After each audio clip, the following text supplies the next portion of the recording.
Welcome to Church History Insights and Questions. My name is David Eaton.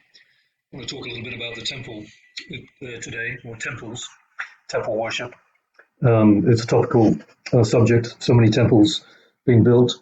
Some people love that, and not everybody loves that. But it'll be interesting to talk a little bit about the history of temples. And I want to start with a meeting held in June of 1831. 44 elders, 4 priests, and 15 teachers met in a log schoolhouse near Isaac Morley's farm, hoping for a spiritual endowment. To just explain that although priests and teachers in our day are usually young men, priests and teachers in the days of Joseph Smith were adults. Levi Hancock, who had earlier been startled by visionaries, was baffled by what happened that day in June 1831. In an expansive spirit, Joseph Smith said that, quote, Christ's kingdom, like a grain of mustard seed, was now before him, and some should see it put forth its branches, and the angels of heaven would someday come like birds to its branches, close quote. According to Levi Hancock, Joseph promised Lyman White that he would see Christ that day. Lyman White, that is, soon turned stiff and white, that's W-H-I-T-E, white, exclaiming that he had indeed viewed the Saviour. According to Levi Hancock, Joseph himself said, I now see God and Jesus Christ at his right hand, close quote. Then the meeting unraveled. This is according to Richard Lyman Bushman. I'm reading from his book, Joseph Smith, Rothstone, Rolling. Then the meeting unraveled. Joseph ordained Harvey Whitlock to the high priesthood, the most important business of the meeting. In fact, it was the reason for the meeting. And Whitlock reacted badly. He turned as black as Lyman was white. Levi Hancock reported, quote, his fingers were set like claws. He went around the room and showed his hands and tried to speak. His eyes were in the shape of ovals. Astonished at the turn of events, Hiram Smith, Joseph's brother, Hiram exclaimed to Joseph, Joseph, that is not of God. Joseph, unwilling to cut the phenomenon short, told Hiram to wait. But Hiram insisted, quote, I will not believe unless you inquire of God, and he owns it, close quote. Levi Hancock said, quote, Joseph bowed his head and in a short time got up and commanded Satan to leave Harvey, laying his hands upon his head at the same time, close quote. Then, Hancock said, Lyman Copley, who weighed over 200 pounds, somersaulted in the air and fell on his back over a bench. Lyman White cast Satan out of Lyman Copley, and Copley was calmed. The evil spirit, according to Levi Hancock, was in and out of people all day, and the greater part of the night. Joseph, who was ordaining men to the high priesthood, came eventually to Levi Hancock and assured him he had a calling as high as any man in the house, close quote. The words brought Hancock relief. Quote, I was glad for that, for I was so scared I would not stir without his liberty for all the world, quote, close quote. Richard Bushman goes on to say, this was not the spiritual endowment the elders had expected, and the outburst may have contributed to trouble and unbelief among the disciples. John Whitmer noted that about this time some apostatized and became enemies to the cause of God and persecuted the saints. But others understood it, as Joseph did, as a manifestation of the, quote, man of sin.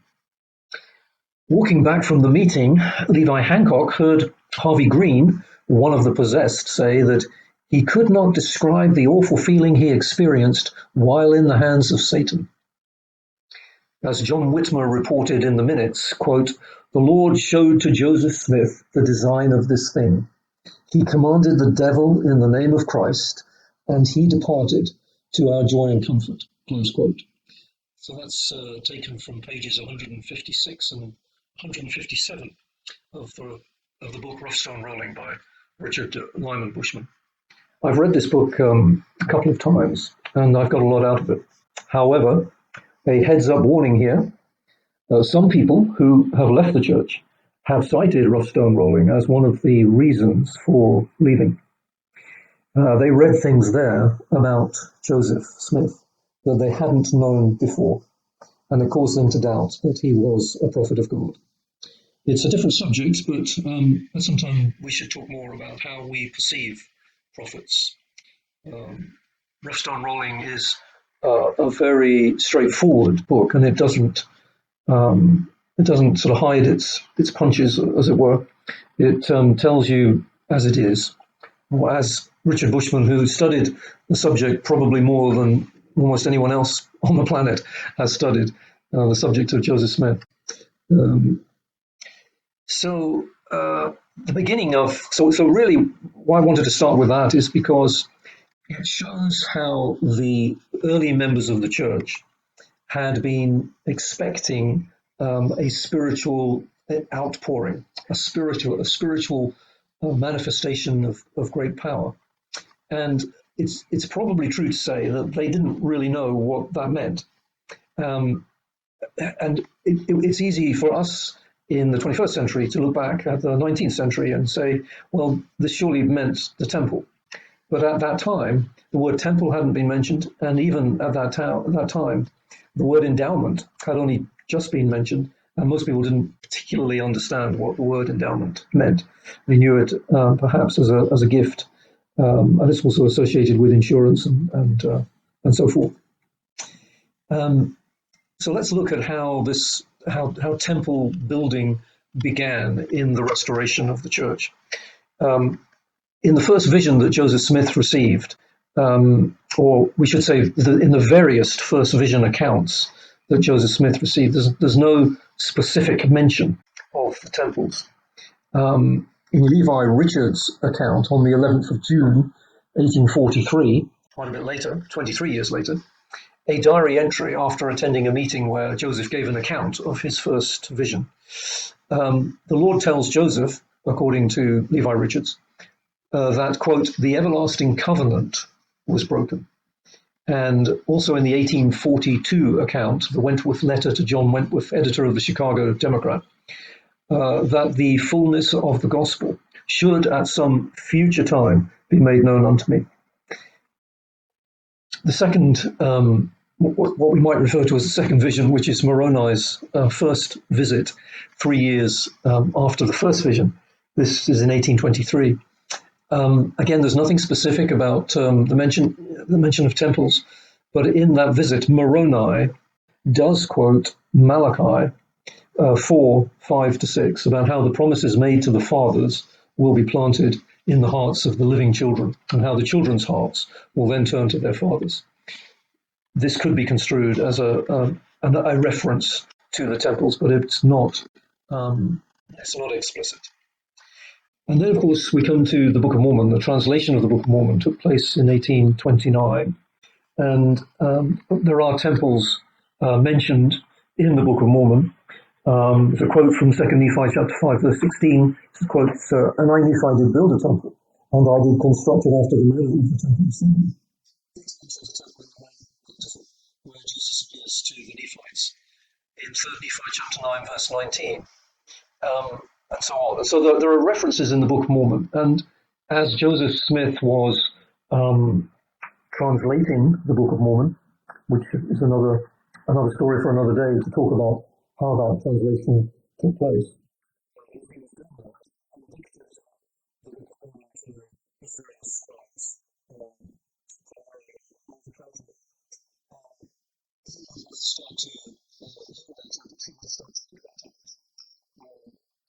In September 1830, according to document section 28, verse 11, we read, "And now behold, I say unto you, that it is not known how many and year compared to things done shall be great. As it shall be done, said Lord, and all the saying to you, and shall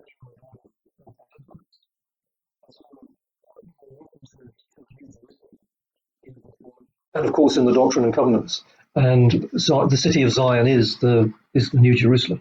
And this is the first suggestion that this is going to be on the very borders of the United States, so quite away from where Joseph was currently at that time, which is still in the state of New York. On the 17th of October, 1830, Oliver Cowdery and others are preparing to go on their first mission as missionaries to preach to the Indians. And Oliver Cowdery makes a covenant and publishes this covenant so that everybody can read about it. And two purposes were included in the covenant. One was to preach to the Lamanites, but the second, he said, was, quote, to rear up a pillar as a witness where the temple of God shall be built in the glorious New Jerusalem. And then after the Book of Mormon is published, very quickly after that, Joseph starts to do a new translation of the Bible, and he's looking at Genesis. And this is where the Book of Moses comes from.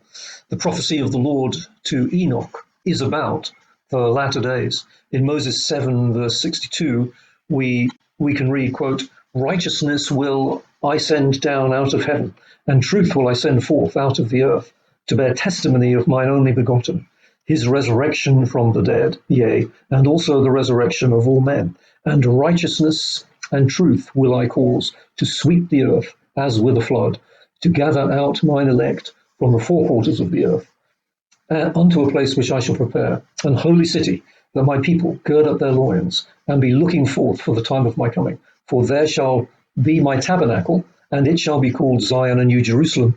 End of quote. So here we get the first reference to a tabernacle, which is a form of a temple, and associated with Zion, the New Jerusalem. Now, the first use of the word endow was in December 1830, in Doctrine and Covenants section 37, and again in January 1831 in section 38. And here we can read, wherefore for this cause I gave unto you the commandment that you should go to the Ohio, for there I will give unto you my law, and there you shall be endowed with power from on high. And so the first reference there to the Ohio, which is Kirtland, Ohio. So this is a reference to the temple, or that's where they will receive their endowment of power. So when we started with this meeting in June of 1831 in Kirtland, Ohio, just outside in the Morley farm, and was that the endowment of power that had been foreshadowed in the various expressions that Joseph had kept? And then Doctrine and Covenants section 39, verse 15, this was given on January the 5th, 1831. It's a little bit more specific. And it quotes, and inasmuch as my people shall assemble themselves at the Ohio, I have kept in store a blessing such as is not known among the children of men, and it shall be poured forth upon their heads. And in February 1831, in section 43 of the Doctrine and Covenants, verse 16, it says, and this was received after they had already got to Kirtland, Ohio. The Lord says, sanctify yourselves, and ye shall be endowed with power. Now, as you will probably know from your history, that the saints started to, or some of the saints were sent down to Independence in Jackson County in Missouri.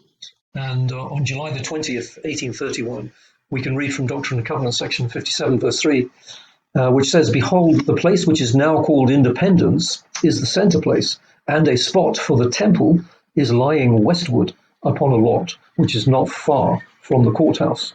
End of quote. So we can see in this picture of what's called a plat, drawn by Joseph Smith, and it shows that the temple was to be, the first temple was to be built in Independence, Missouri. And it's very interesting that the plat shows the layout of the city of Independence, and it shows the two center blocks had not just a temple, but it had 24 temples. So the original idea was that there would be 24 temples. built in Independence, Jackson County, Missouri. And the names of these temples to be built, Joseph had put all of this out on the first plat. The plat we're looking at actually is a revised plat, but on the first plat, the names of all of the temples were written around it. And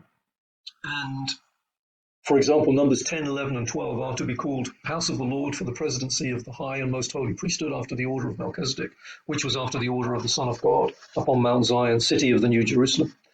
Numbers 7, 8, and 9, the sacred apostolic repository for the use of the bishops. Numbers 4, 5, and 6, the holy evangelical house for the high priesthood of the holy order of the Son of God, and so forth. 24 temples. Now moving to December 1832 and January 1833, revelation given through Joseph Smith, the prophet of Kirtland, Ohio. December, as it states. The prophet designated this revelation as the olive leaf plucked from the tree of paradise, the Lord's message of peace to us. The revelation was given after high priests at a conference prayed separately and vocally to the Lord to reveal his will unto us concerning the upbuilding of Zion.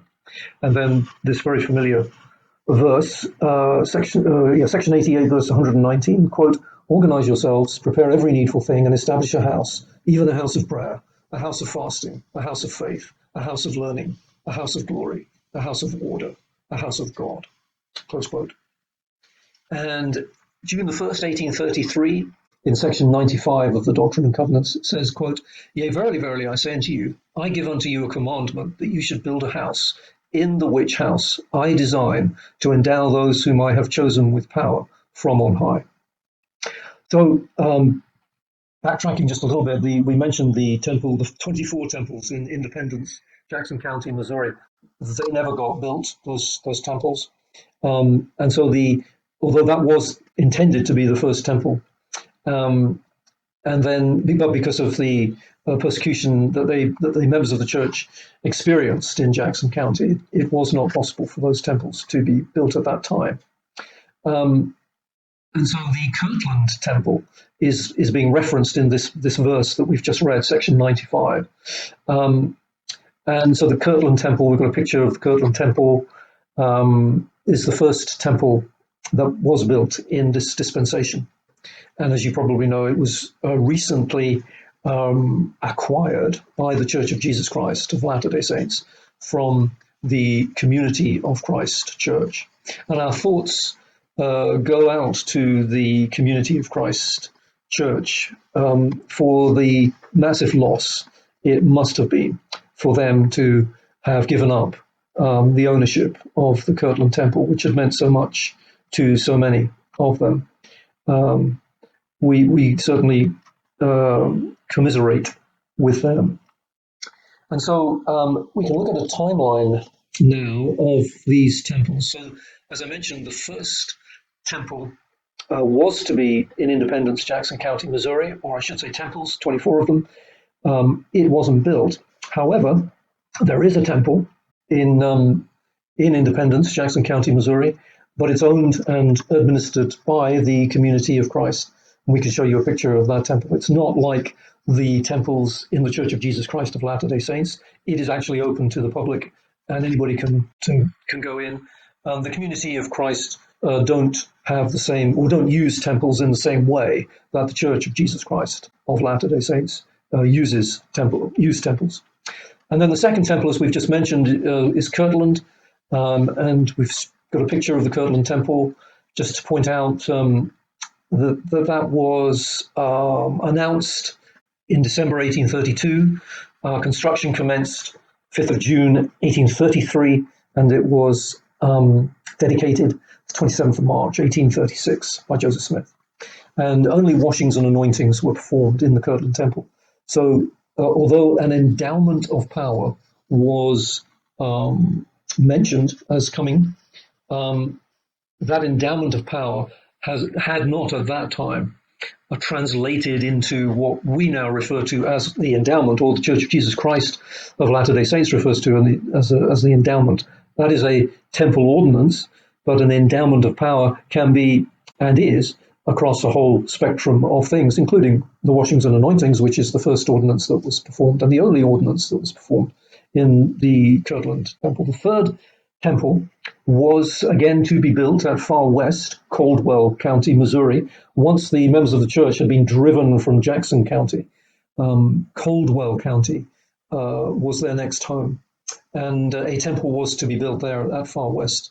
You can see the image of that area. The temple was never built, but stones were laid, as it were, for the beginning of the temple to be built, and you can go to that site and visit it and look at those stones, and you can read the plaque and everything that they've got there.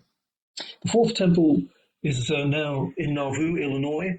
The members of the church moved to Illinois. Moved to Illinois to what was called Commerce, that became Nauvoo in 1839, and it was a real sort of swamp area, but they drained the swamp, and the temple. Again, I'll show a picture of the temple here. The temple was built in Nauvoo and dedicated on April 30th, 1846. This is just under 2 years after Joseph and Hiram Smith are killed. And then, if we move forward on the timeline, as you know, the church, after the death of the prophet Joseph and his brother Hiram, the church went into what can only be described as quite a fracturing period, and you had a fairly large portion of the church following Brigham Young, but you had a number of other break-off groups of the church, the Strangites and the Rigdonites, and one or two others. So it was quite a fracturing time of the church. But eventually, 1847, the pioneers are crossing the plains, or they're beginning to cross the plains. Brigham Young and the first party arrive in the Salt Lake Valley in 1847. And the fifth item on our timeline here is what's called the Council House. And it's not really a temple as such. It wasn't built as a temple. It was built for lots of other reasons. But there were inside the council house what were referred to as endowment rooms, and they were set aside. And the records indicate that at least 2,220 endowments were administered in the council house. And we should just go back before the saints left Nauvoo, so now we're talking 1846, 1847, before they left, under Brigham Young's direction and the other leaders of the church, the Nauvoo temple was completed and it was dedicated, and endowments were performed. Over 5,000 endowments were performed in the Nauvoo temple. But then they didn't have anywhere to do endowments, and so the council house was, or a part of the council house was set aside for endowments between 1851 and 1854. Sorry, that was the council house. Number 6 is the endowment house. This wasn't built until 1854. And this is what was referred to then as a sort of temple pro tem, or a temporary temple. And that became known as the endowment house. It was designed by Truman Angell, and it was completed in a year's time, which is astonishing. This relatively small rectangular 2-story building was located on the northwest corner of Temple Square, and it opened May the 5th, 1855, referred to as a temple pro tempore. But just incidentally, prior to the construction of the endowment house, temple ordinances were being given on a regular basis in Salt Lake, beginning in February 1851. And it was done in a variety of locations, including Brigham Young's office, in the council house, as we've mentioned, and there is a record of one endowment, being given to a man who was about to leave to go on his mission, and that was given on the top of Ensign Peak, which is a small hill in Salt Lake. Now, the first temple in Utah, although they started the Salt Lake Temple quite soon after arriving, that was not by any means the first temple in Utah. The first temple that was built and dedicated on the 6th of April 1877, is the St. George Temple. That was followed. Oh, and that's incidentally where the first endowments for the dead were performed. Up to that point, whenever we've been talking about endowments, this has only been for the living. It wasn't until 1877 that endowments were started to be performed for the dead. The eighth temple and the second temple in Utah is the Logan Temple, dedicated on the 17th of May, 1884. The third was the Manti Temple, dedicated also on the 17th of May, but 4 years later, 1888. And then finally, the Salt Lake Temple, which took over 40 years to build, was dedicated on the 6th of April, 1893.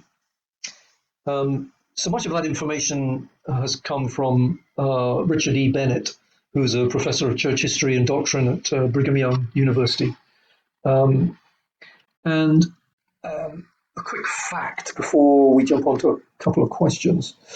In the early 19th century, when there were very few temples, some church members paid others to perform endowments for deceased relatives. So I've got a couple of quotes here.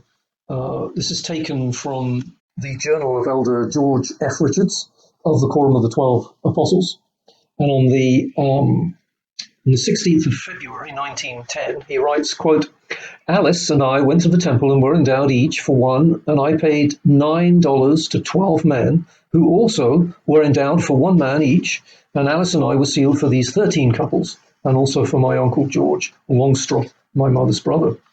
And then on 17th of February 1910, he says, quote, in his journal, I went to the temple and handed in 28 names of males to be endowed for and left my check for $21 to pay for the same, end of quote. I checked with Keith Erickson on this, and he came back and he said, yes, this was a common practice in the early 20th century. The Richards Journal is the best published source about the practice. Two factors influenced this. One, there were not very many temples, and many members lived far away from them and could not travel. And secondly, the ordinances took a long time. The Nauvoo endowment was 6 hours, and it was a little shorter at this time. The initiatories were not detached until the 1970s. So, you see, I joined the church in 72 and went to the temple in 73. And they had already been detached, but apparently before that, the initiatories were part of the endowment, and the endowment was way longer than it is these days. Dr. Erickson says this was not coordinated by the church, but among individuals. Some people would put ads in newspapers, etc. So that was interesting. I hadn't come across that before. That's from Keith Erickson, who's Director of Historical Research and Outreach for the Church of Jesus Christ of Latter-day Saints.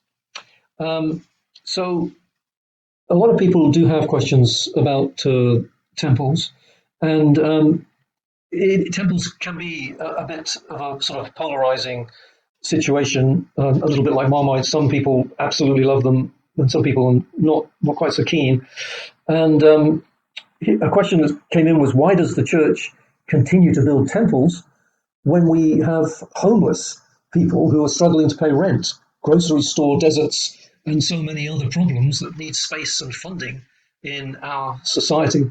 That's a great question. And it's one that, I think a lot of people ask.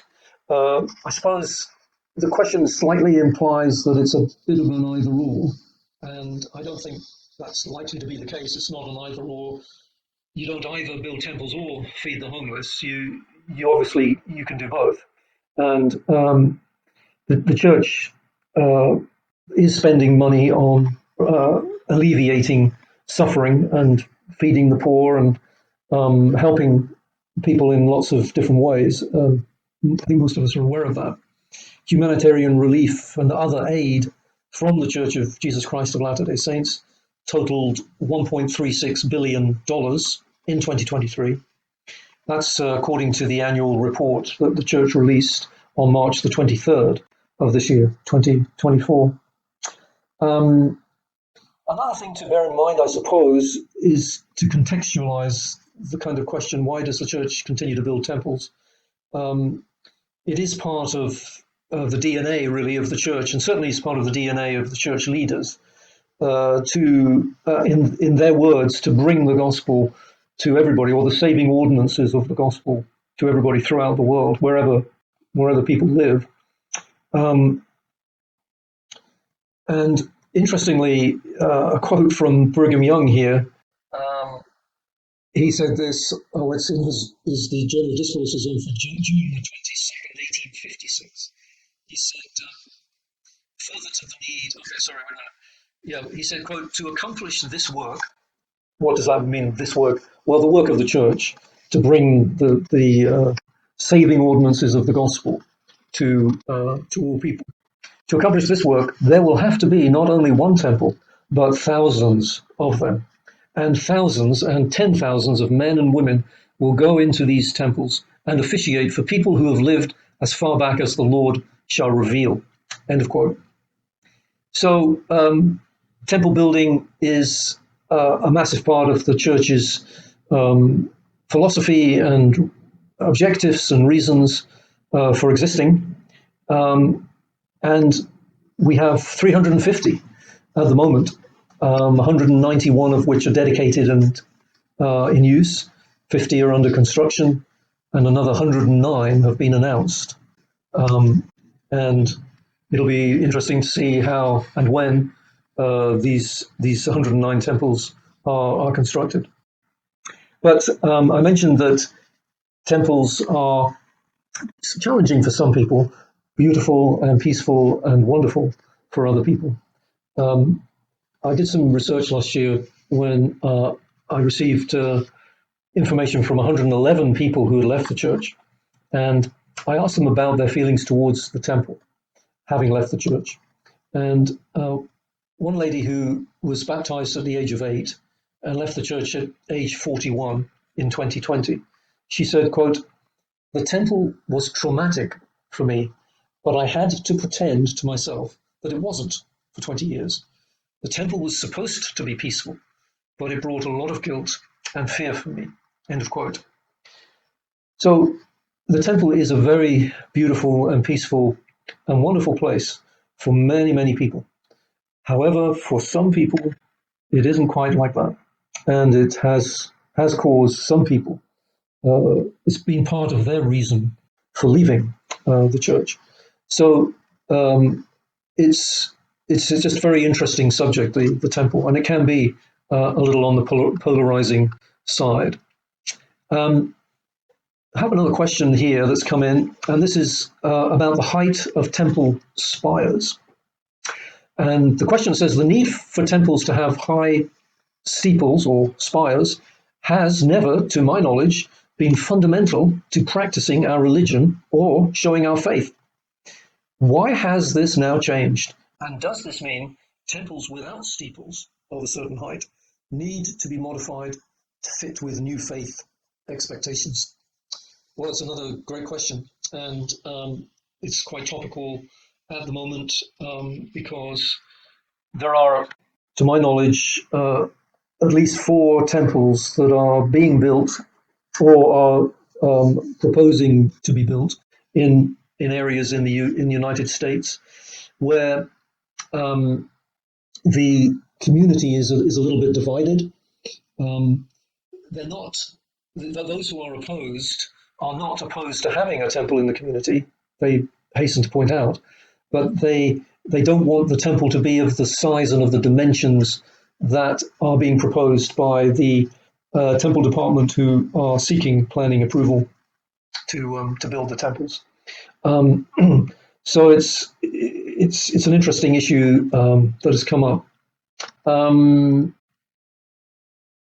So in the past, as I mentioned, there's been some unrest about the height of the spires in the Gila Valley, Utah area and the Cody, Wyoming areas.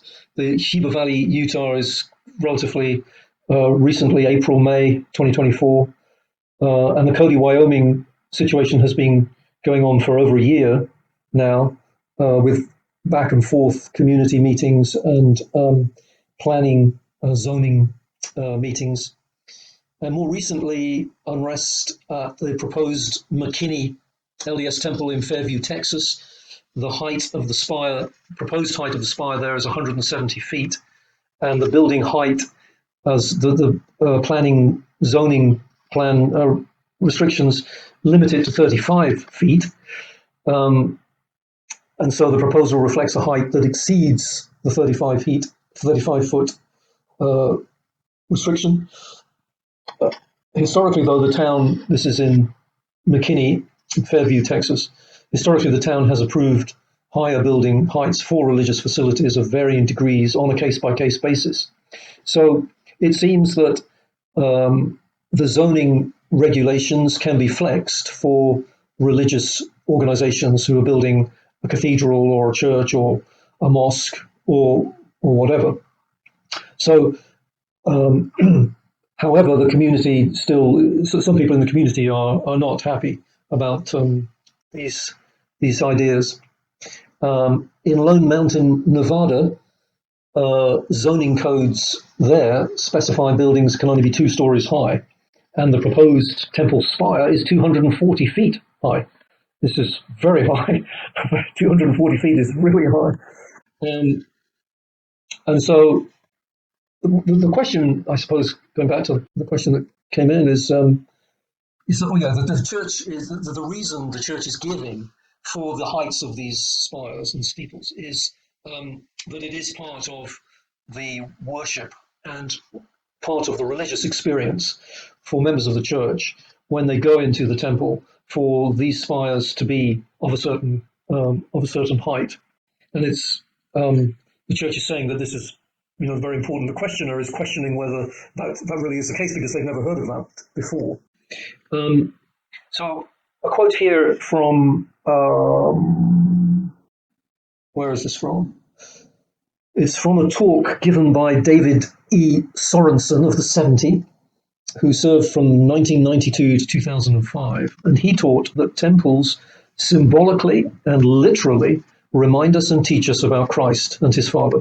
Our temple worship today includes many symbolic references to Christ, from the spires on the outside that point our minds heavenward to the white clothing we wear inside the temple. Close quote. So I was not able to find many references to spires being an important, or the height of the spires being an important relationship to worship in the temple. But David Sorensen is referring to spires in that particular quote. Another one I got was from 2009. It appears in LDS Church Deseret News, and it's about the 6 spires of the Salt Lake Temple. And it says, quote, "The 6 spires of the temple represent the power of the priesthood. The 3 spires on the east side are a little higher than those on the west. They represent the Melchizedek, or higher priesthood, and the Aaronic, or preparatory priesthood, respectively. The 3 spires on the east side represent the church's first presidency and the 12, first presidency and the 12. And the 12 smaller spires on those 3 represent the 12 apostles." Okay, so that's another reference to spires. I suppose it's probably true to say that I'm not really sure about the height of the spires situation. It's a difficult question to answer. I don't really know. This is fairly new as well. I don't really know, and the church hasn't made any official statements on it at all. So it's difficult to know. Going over 200 or going to 170 feet or over 200 feet is enormous, and some of the residents inflated a very large balloon, and they buoyed it, and so that it was flying up at that height, and the residents could see how high the spire was going to be, and it really is extremely high in comparison to all of their properties, and it seems to be a genuine concern for them. Thanks for those questions. Appreciate it. Hope this was of some interest on the sort of history of temples. we could talk more on that subject on another occasion, going more into the development of the endowment and other ordinances, within the temple. If you have a question, please put it on an email. The email address is chiq1830@gmail.com. That's chiq1830@gmail.com. And look forward to getting questions in, and happy to your questions don't need to be about anything in particular, whatever you want to ask about, whatever. If you have a concern, if you have something that troubles you, something that you're not sure about, please don't hesitate. Just put it on an email, and be happy to kind of review it and talk about it. Thanks for your time. Nice being with you.